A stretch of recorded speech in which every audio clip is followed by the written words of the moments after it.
കേരള മനസാക്ഷി ഞെട്ടിച്ച പെരിയ ഇരട്ട കൊലപാതകത്തിന്റെ വിധി നാളെ വരും. കോൺഗ്രസിന്റെ ആശയ ആദർശങ്ങളിൽ വിശ്വസിച്ചതിന്റെ പേരിലാണ് കൃപേഷിനും ശരത് ലാലിനും നന്നേ ചെറുപ്പത്തിലെ തങ്ങളുടെ ജീവൻ നഷ്ടമായത്.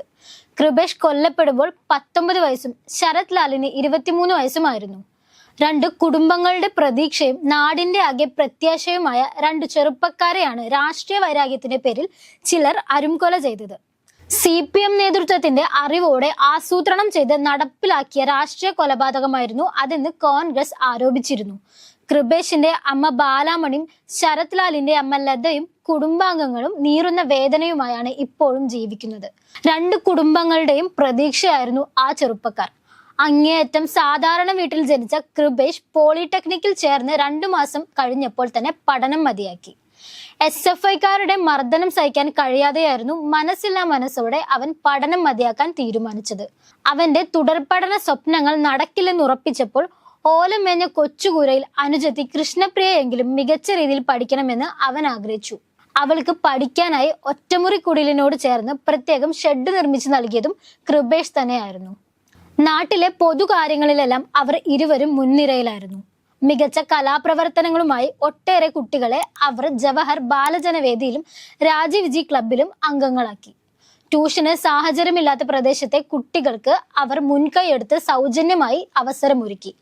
2019 ഫെബ്രുവരി 17 രാത്രി 7:35 ബൈക്കിൽ സഞ്ചരിക്കുകയായിരുന്ന യൂത്ത് കോൺഗ്രസ് പ്രവർത്തകരായ ശരത് ലാൽ, കൃപേഷ് എന്നിവരെ CPM പ്രവർത്തകർ വാഹനങ്ങളിൽ പിന്തുടർന്ന് രാഷ്ട്രീയ വിരോധം കാരണം മൃഗീയമായി വെട്ടിക്കൊലപ്പെടുത്തുകയായിരുന്നു.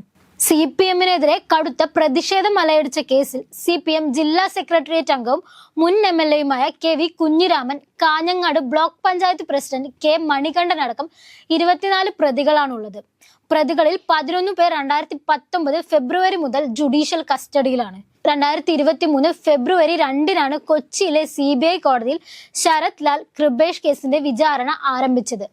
കേസന്വേഷണം CBIക്ക് വിടുന്നതിനെതിരെ സംസ്ഥാന സർക്കാർ ഖജനാവിൽ നിന്ന് കോടികൾ ചെലവഴിച്ച് വാദിച്ചെങ്കിലും പരമോന്നത നീതിപീഠം അന്വേഷണം CBIക്ക് കൈമാറുകയായിരുന്നു. കല്യോട്ട് പെരുങ്കളിയാട്ടത്തിന്റെ സ്വാഗത സംഘം രൂപീകരണം കഴിഞ്ഞ് മടങ്ങുന്നതിനിടെ അക്രമി സംഘം ഇരുവരെയും വെട്ടിവീഴ്ത്തുകയായിരുന്നു. തലയ്ക്ക് വെട്ടേറ്റ കൃപേഷ് സംഭവ സ്ഥലത്തും ശരത് ലാൽ ആശുപത്രിയിലേക്കുള്ള വഴിമധ്യേയും മരിച്ചു. ഇരുവരുടെയും കൊലപാതകത്തെ തുടർന്ന് ഉയർന്നു വന്ന വിമർശനവും ജനരോഷവും കാരണം CPM കടുത്ത പ്രതിരോധത്തിലായിരുന്നു. ശരത് ലാലിന്റെയും കൃപേഷിന്റെയും മൃതദേഹം കണ്ണൂർ ഗവൺമെന്റ് മെഡിക്കൽ കോളേജിൽ നിന്ന് വിലാപയാത്രയായി വന്നതും നാടൊട്ടുക്ക് കരഞ്ഞതും പെരിയയിലെയും കല്യോട്ടെയും ജനങ്ങൾ വാവിട്ടുകരഞ്ഞതുമെല്ലാം വർഷം എത്ര കഴിഞ്ഞാലും മറക്കാനാകില്ല. നിഷ്കളങ്കതയിലും സ്നേഹത്തിലും ഒത്തൊരുമിച്ച് നിന്ന കല്യാട്ടെ ഗ്രാമത്തിൽ അശാന്തി പടരുന്നത് ഇന്നും അവിടുത്തുകാരെ ഭീതിപ്പെടുത്താറുണ്ട്.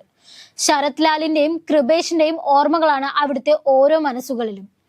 ഇനിയൊരു കൃപേഷും ശരത് ലാലും ഉണ്ടാകരുതെന്ന പ്രാർത്ഥനയാണ് ഓരോരുത്തർക്കുമുള്ളത്.